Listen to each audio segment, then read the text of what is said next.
Rams house. We have got a lot of news to discuss on today's episode of the Rams Report by Chat Sports, presented by Prize Picks. Today, we are breaking down a signing that the Los Angeles Rams made. They've made an addition to this roster today. The final week of Rams OTAs is underway as well. Just a few days left in Rams OTAs. And then we'll have a little bit of a break until mandatory minicamp gets going a little bit later this month.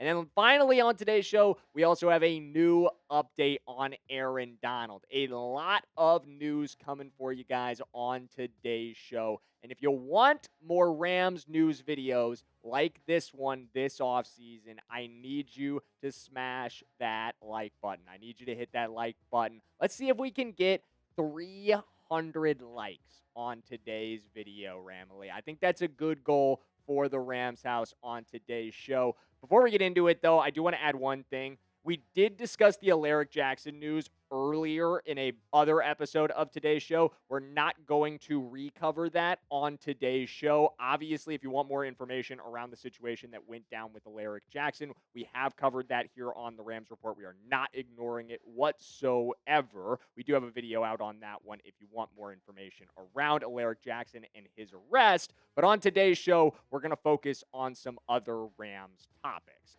So let's get into it. Starting with the new addition at outside linebacker. The Rams made a signing today, guys. A little bit of a surprise move. Not the position I expected to see the Rams make a signing at, and not the Aaron Donald addition that a lot of you guys are hoping for. I'm hoping for it as well. Don't get me wrong here. But this is Tomon Fox.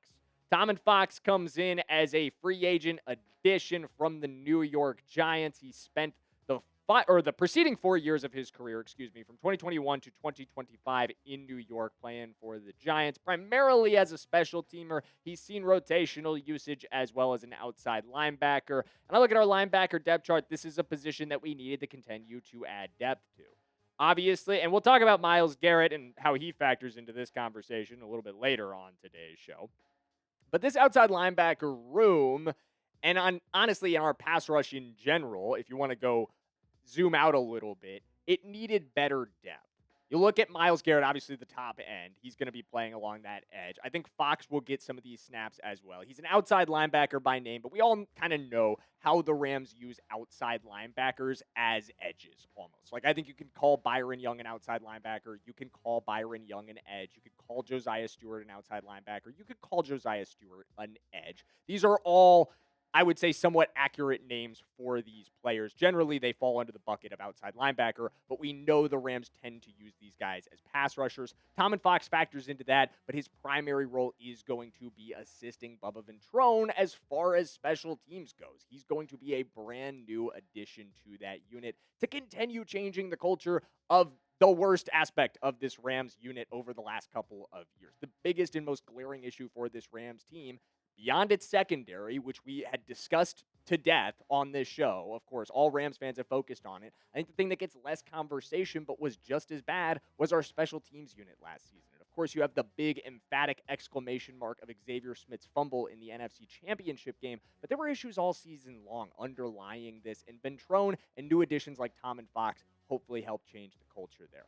Coming up on today's show, we're going to talk about Myles Garrett and what he's doing at Rams OTAs. But before we get to that, we need to give a shout out to the sponsor of today's video, and that is Prize Picks, America's #1 sports picks app. Guys, if you love daily fantasy sports or you just want to add more excitement to watching sports, you've got to try out Prize Picks. And it's a great time to get started on Prize Picks, too. With the NBA playoffs underway and the baseball season in full swing, there's no better place to get in on all that action than with our friends at Prize Picks. And it's never been easier to play than it is with Prize Picks. All you have to do to play is pick 2 to 6 players. You're selecting more or less on their stat projections, whether you're picking for points, assists, rebounds, hits, home runs, or strikeouts. They've got plenty of options from all your favorite sports. Plus, Prize Picks has awesome social features that allow you to easily tailor fade your friends or your favorite creators, including me. I'm Jackson Durham. term with no spaces. And you guys can drop a follow, and you can see all of my latest lineups, including this one that I've got going on for Prize Picks' season-long projections. I'm going with the more on Myles Garrett. I'm going with the more on Puka, and I'm going with the less on CMC. So you guys can tail me on that lineup. You can fade me on that lineup. Whatever you do, just do it with our friends over at Prize Picks. And if you're new to Prize Picks, make sure you use our promo code. Download the Prize Picks app today and use code HMA when you play your first $5 lineup to receive $50 in lineups. That's code HMA when you play your first $5 lineup to get an extra $50 in lineups with Prize Picks. The clickable link to download the app is in the comments and the description below. As always, thank you to Prize Picks for sponsoring today's show. But like I said before we jumped over here, Myles Garrett factors into the conversation at outside linebacker. And it's in ways that you may not have expected, in ways that I certainly did not expect. Myles Garrett spent yesterday with the Rams, which was an open media session, doing outside linebacker drills, working with the outside linebackers. Rams posted this video of Chris Shula kind of overseeing things as Myles Garrett gets ready to go through it. And man, for a guy that's as big as he is, he looks so fluid doing these drills, like unbelievably fluid, going through these stand-up rush drills. And I talked to our Browns host, because obviously, you see this, Myles Garrett's so known for playing with his hand in the dirt. Immediate panic for Rams fans. Are we going to make Myles Garrett play as a stand-up linebacker? Are we going to make Myles Garrett drop into coverage? And we'll continue to have that conversation. But from a stand-up rush perspective, nothing new, according to our Browns host, J.O.D., who watched every snap of Myles Garrett last season. He frequently saw him line up like this, if for no other reason than to get a bit of a running head start because he knew he was going to be facing double and triple teams. So not an alignment he's terribly unused to, despite how often we do see him play with his hand in the dirt. But don't be too scared about Myles Garrett being changed fundamentally by this Rams defense, because Chris Shula tried to put those concerns to bed a little bit here. He said, we're still going to have our principles with that stuff, but we're going to let him do what he does best. And we all know exactly what he does best. You're not going to take Michael Jordan, LeBron, all those guys and pull them out of their comfort zone. We're going to work with him and put him in the best spots that we think for him and the defense to succeed. And I think, again, this goes back to fundamentally how the Rams play defense and fundamentally how the Rams like to line things up and what Chris Shula's base formation often shifts to. Chris Shula bases things out of a 3-4, and I think, yes, that is obviously different than what Myles Garrett is used to from being in a 4-3 with the Cleveland Browns, which, if these are not terms that you are familiar with, 3-4 implies 3 defensive linemen and 4 linebackers behind them. 4-3 implies the opposite of 4 defensive linemen and 3 linebackers behind them. But what's fun about the Rams defense it is a hybrid front. The Rams will often line up in that 3-4, and then they will show you 5-1 after shifting. They will go to 5 defensive linemen along the front with only 1 linebacker behind them, and then they'll have 6 guys in coverage. So from there, or 5 guys in coverage, excuse me. So from there, you can kind of see this 3-4 to 4-3 difference isn't going to be the biggest change in the world for Myles Garrett and this Rams team, because the Rams do a ton of different things with their fronts, and that's not going anywhere. The disguises and the shifts that Chris Shula employs will still be a huge part of this, and it will only serve, in my opinion, to put Myles Garrett in better positions to succeed. That's been the success of Chris Shula, is maximizing the talent he has at pass rusher, helping these guys get after the quarterback. Do not expect to see Myles Garrett drop into coverage. I know that's the concern here, but Chris Shula put that to bed with the MJ LeBron comp. He invokes those names to tell you exactly how the Rams view the addition of Myles Garrett. This is exactly like you went out and got a LeBron or a Michael Jordan. You don't take those guys and tell them, hey, we're going to do something entirely different with you now. Michael Jordan, you're now going to be playing center for us, and you're going to be asked to primarily be our board-crashing rebounder. Like, that would be the stupidest thing I've ever heard of, and so would dropping Myles Garrett into coverage.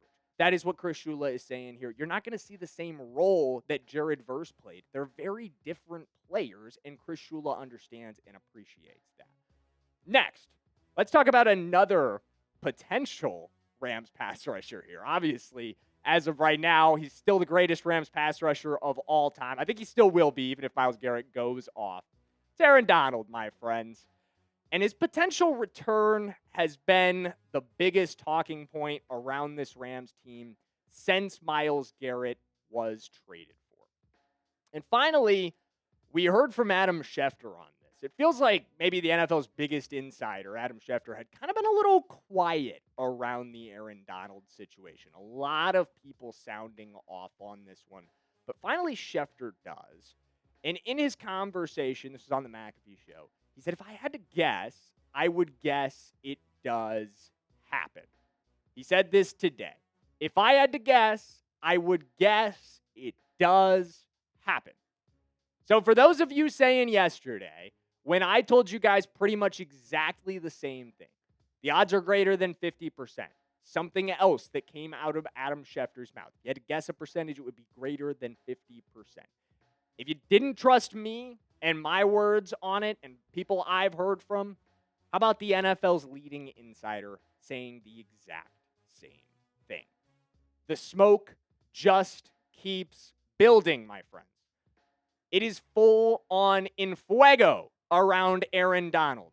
There is so much smoke, it is getting hard to breathe here in Studio E at Chat Sports because it is just, it's a forest fire around Aaron Donald. It's unbelievable how much smoke has built up around this situation. And I agree with Adam Schefter and everything that he said here, which is that this situation is just going to continue to get more and more real as we progress towards the season. The one thing you're not going to see is Aaron Donald at training camp. Trust me, my friends, he ain't coming back for training camp at 35 years old. He didn't really like doing that in his career when he was in his physical prime. There's just no chance. At 35 years old, 2 seasons on into his retirement, he's going to be like, yeah, man, the one thing that I would love to do right now is participate in training camp. If he's coming back, it is going to be for the season and maybe even just for the playoffs. I could see that being an option as well, but the smoke is too high here. The temptation is too high here. Aaron Donald will be back. It is only a matter of time, my friends. So don't miss it when he does. Don't miss our video when Aaron Donald returns. Hit that subscribe button, my friends, and stay locked in here on the Rams Report because as soon as Aaron Donald is back, we're going to have a video out for you guys, just like we always cover all the Rams news you need to know. Next up on today's show, we got 2 more topics. I know it's a long one. Thanks for hanging in with us here, friends. Trent McDuffie is shining at Rams OTAs, guys. This is exactly the kind of news that you want to hear around one of your other trade acquisitions. Obviously, Myles Garrett now has kind of taken the center stage of this Rams offseason as the crown jewel, but we can't forget how big of an acquisition Trent McDuffie was earlier this year, directly to address the back end of this defense, directly to bring in a number 1 receiver stopper for this Rams team. And he's shown in OTAs that he can be that guy, getting his reps against the best receiver the NFL has to offer in Puka Nacua. Here's Nate Atkins of The Athletic on Rams OTAs. McDuffie had been battling with Puka Nacua in one-on-one assignments. This time, Stetson Bennett attempted to hit the Rams' go-to receiver on an out pattern. The 2-time All-Pro corner jumped the route almost before Nacua could turn his head. McDuffie undercut the pass and corralled the interception. He then went on to describe how the Rams' defense was incredibly fired up by this play, how they rallied to Trent McDuffie. Quentin Lake saying that those kind of plays are the reason why you go get a Trent McDuffie. And the energy and the juice that Trent McDuffie brings to a team like this. These two, Quentin Lake and Trent McDuffie, very connected, by the way. They were actually in high school together. McDuffie, a freshman when Quentin Lake was a senior. He said he always called him captain and spoke very highly of the leadership that he brought then and also brings now. So again, an existing connection there. But you see this in OTAs. You see him locking down, winning reps against the best receiver the NFL has to offer, being tested and improved every day by Puka Nacua. This investment just feels like it's set to pay off massively with Trent McDuffie. And not just because he's great, but also because you paired it with another beautiful investment in Myles Garrett. Trent McDuffie spoke on Myles at OTAs yesterday, saying he adds a lot of pressure to the offense, which as a defensive player I love. You always think about the offense attacking us, but now I feel like we can flip the script with a pass rusher like Myles Garrett because he can do a lot of great things that cause a lot of problems for the O-line. You just talk about a mentality and a swag When you have players like that who can rush the passer and disrupt the run, for us on the back end, it allows us to play fast. It allows us to play free, and it allows us to go and make plays on the ball. This is it, to a T. The two moves you made maximize one another. The addition of Trent McDuffie helps cure your issues on the back end alongside Jalen Watson. We don't want to forget about Jalen Watson, his former Kansas City teammate and now Rams teammate as well. But Myles Garrett maximizes both of those additions big time. The extra seconds that Trent McDuffie and Jalen Watson buy you turn into extra sacks for a guy like Myles, for Byron Young, who's going to see less double team opportunities this season. These two additions make everyone on this defense better. Again, it goes back to one of my favorite phrases, force multiplier. Trent McDuffie is a huge force multiplier on the back end. Myles Garrett is a huge force multiplier on the front end. You got two force multipliers in two spots like that, you are set up for enormous success for everybody on your unit. Let's keep talking, though, here. Last topic of today's show, guys. Let's talk about the quarterback situation on this team. Obviously, starters locked down. That's Matthew Stafford. But the backup QB battle is an underlying important narrative for this team. Of course, nobody wants to talk about it, but Matthew Stafford, at 38 years old, is a constant injury question. You have to acknowledge it. There is a constant possibility. Just like the Patriots faced during their time as having Tom Brady as their quarterback, just like the Bucs faced when they brought in Brady, just like every team, the Steelers with Aaron Rodgers right now. When you have a quarterback of that age, you acknowledge that when you trust that guy, there is inherent risk involved. And that's why you have to have great backup situations. The Rams feel like they do right now with Ty Simpson and Stetson Bennett competing. Sean McVay told Rams reporters yesterday that there is no current intention for this team to bring in a veteran quarterback. Jimmy Garoppolo has been widely, I think, the misconception right now is that he's already retired. That's not technically true, but it does not seem like he is coming back for this Rams team. This is a Rams team that is focused on its future at the quarterback position as far as the backup situation goes. They know who their starter is, but they're no longer interested in potential behind bridges. They're no longer interested in Jimmy Garoppolo's, Carson Wentz's, the guys they've leaned on for the last couple seasons. They want to see something this offseason that I also really want to see, and that is Ty Simpson going out and winning this job. Go beat Stetson Bennett in a QB competition to be Matthew Stafford's direct backup. That is the task at hand for Ty Simpson. Alongside all the learning that he is doing, he has to show this Rams team, I'm there. At this point, I am better than Stetson Bennett. That inspires confidence for a guy who's been here for several seasons in Stetson Bennett, but has never been able to win that QB2 job. If you can beat him out in this competition this offseason, I think you could say Ty Simpson is right where he needs to be as far as his development goes. And again, we continue to hear positive things on him. New assistant offensive coordinator, co-offensive coordinator, I should say, Nate Scheelhaus spoke on Ty Simpson for the first time, saying, appreciate the way that he goes about his business. He's an early morning, stay long type of guy. Reminds me of my producer, Mike, which you've got to be at that position. He's coming with the right mentality. Exactly the right mentality. For a quarterback who wants to develop in this league, you've got to be that kind of go-getter. You've got to be that guy who outworks the other people in the room. And right now, the other guy in the room that you really got to worry about if you're Ty, you got no threat, or you are no threat to Matthew Stafford at this point. But you should be a real threat to Stetson Bennett. Stetson Bennett should be feeling nervous about his opportunity at QB2 because of what he's seeing from Ty Simpson, because of what we're seeing from Ty Simpson. That is exactly where Rams fans and this Rams organization wants this situation to be.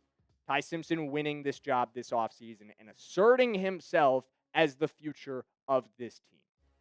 All right, Rams fans, that's going to do it on a long one here on the Rams Report. We appreciate you tuning in. We appreciate your time as always. Let's go, Rams, and we will see you in the next one.